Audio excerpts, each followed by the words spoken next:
Essa integral, apesar de ser resolvida através de uma integração por partes, ela é um pouco diferente. Isso porque nós temos uma constante a dentro do seno. Nós temos seno de ax aqui. Porém, de qualquer forma, nós a resolvemos utilizando integração por partes. E aqui, lembrando do Liat, nós sabemos que na ordem de funções logarítmicas, inversas, trigonométricas, algébricas, trigonométricas e exponenciais, as funções algébricas, elas têm prioridade sobre as trigonométricas. Sendo assim, a escolha de u vai para x. Se u é igual a x, du é igual a derivada de x, que é igual a dx. Sendo assim, dv é igual a seno de a vezes x ou ax dx, e v é a integral de seno de ax dx. Integral de seno de x dx, nós sabemos que é a função cuja derivada produz seno, ou seja, menos cosseno de x.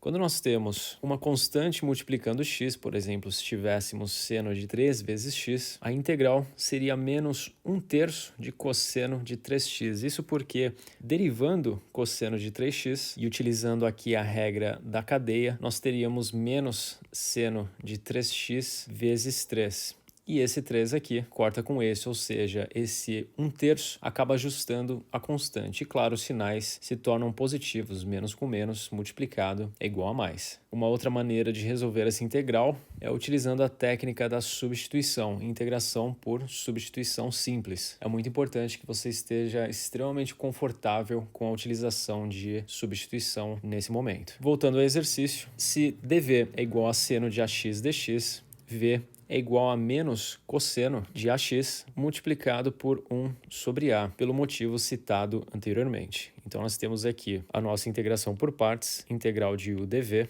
que é igual a u vezes v, menos a integral de v du. Portanto, nós temos x vezes menos 1 sobre a, cosseno de ax, sendo que x varia de 0 a 2π, menos a integral de v, menos 1 sobre a, vezes cosseno de ax, vezes du, que é igual a dx. E aqui, claro, a integral varia de 0 a 2π, isso porque uma integração por partes, em uma integral definida, ela mantém os intervalos de integração, ou o intervalo de integração. Nós temos aqui um fator menos 1 sobre a, que pode ser passado para fora da integral, fazendo com que nós fiquemos com menos 1 sobre a vezes x vezes cosseno de ax, que corresponde ao nosso primeiro termo, mais 1 sobre a, menos com menos dá mais, de 0 a 2π, a integral de 0 a 2π de cosseno de ax dx. Temos agora a integral de cosseno de ax para resolver, utilizando a mesma analogia feita nesse passo. O que nós derivamos que dá cosseno de ax dx é 1 sobre a seno de a vezes x. Está aqui a nossa integral. Portanto, nós ficamos com menos 1 sobre a vezes x, cosseno de ax, que varia de 0 a 2π, mais 1 sobre a vezes 1 sobre a novamente, vezes seno de ax, que varia de 0 a 2π. Dado que os dois termos variam de 0 a 2π, nós podemos escrever a variação no final dos dois termos ou depois desses dois termos. Portanto, nós ficamos com substituição do limite superior, menos 1 sobre a vezes 2π, lembrando que a substituição é em x e não em a,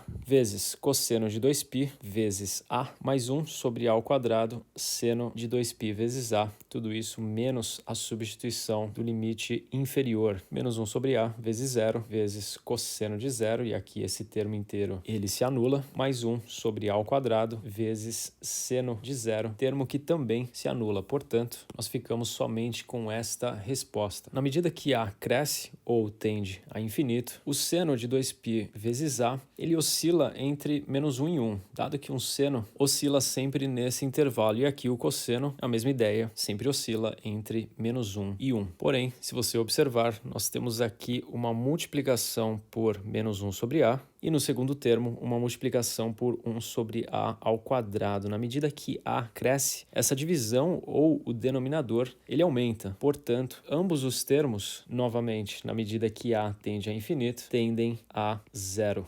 E essa é a análise que deve ser feita nesse exercício.